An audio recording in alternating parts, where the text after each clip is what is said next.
malam Na'am. ce mi wai ba mace guda Uwar gida mace guda ciwo ce. Bi samun sauki uku gadara hudu warkewa. Dan mace guda in ta cika ta kasai ta kwanan aure ma sai ta ga kamar taimaka maka ne take ba dan halinka ba. Wata ma sai kun yi randebu da rana. Kana ƴa mashin huda ta koma cikin yara ta kwanta ka zunguri kafarta ta camiki yaro kama kuka. Mace guda tana mai da namiji ladihi ga ka ci ka koshi ga ta bayan ka ji ba husu wuce ma ba da tashi. Kuma in ta cika ta kase ta in ka shekara 20 da mace guda ba ta ma a dawo lahiya ba ta Allah ba da sa'a ba ta kwana aure da kai ta barka hwalo kwance ko sai ta sati da kalar dara guda kake kwana kalar kwano guda take baka abinci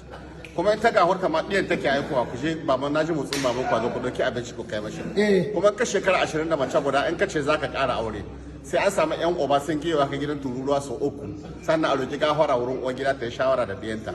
baban kwazo da mummunan magana ana zama na hana so ka jaraba cikin gida a zaman